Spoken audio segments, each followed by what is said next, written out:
6:38, Big 550 KTRS. Let's check in with Scott Crothers and Stiefel Nicholas.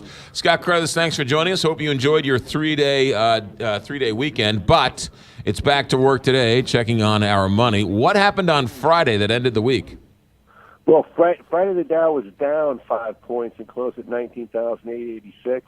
Financial stocks were strong after a couple good earnings reports, while healthcare stocks lagged.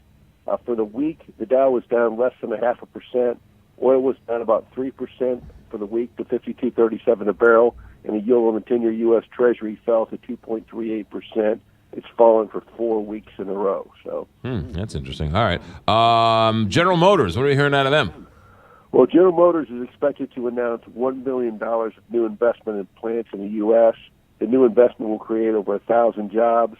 In the past 4 years, GM has added 25,000 new jobs, and 15,000 of those jobs came from overseas operations. Only 6,000 of the jobs were factory workers.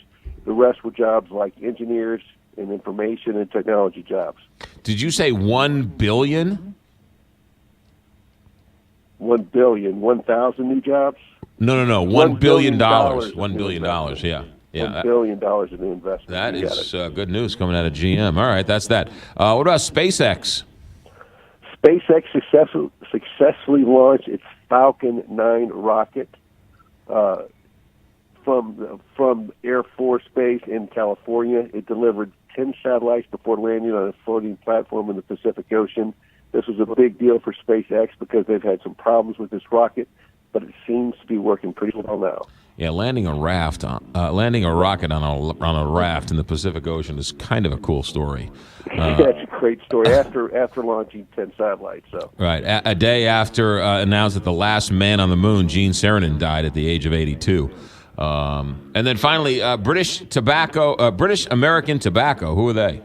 They're going to pay British American Tobacco. They're going to pay $49 billion to take full control of Reynolds American. They'll create the world's largest listed tobacco company by revenue and market value, but only controls 34% of the American market. The deal was announced a while ago, but British American Tobacco had to increase the offer by $2 billion, but now it only needs regulatory approval. Again, so Reynolds Tobacco is now owned by British American Tobacco? It will be, if it gets approved. Go see that movie, Barbarians at the Gate. It's a great movie about the RJR Reynolds Nabisco buyout back in the 80s, the first real leverage buyout. It's called Barbarians at the Gate. It's a great movie. You'd love it, Scott Crothers. How do the markets look today? Well, today the Dow looks off 100 points on the futures. We get a lot of earnings this week, plus we get a look at inflation, manufacturing, the housing market. So it's going to be a pretty busy week, even though it's a short one. All right. Scott Crothers, have yourself a good day. Thanks for checking in, and we'll talk to you tomorrow. Sounds great. Thanks for 642, Big 550, KTRS. Well, news about the Malaysian Airlines Flight 370 that disappeared with 239 people 3 years ago. Got some information about that. We'll tell you in 8 minutes. 642, Big 550, KTRS.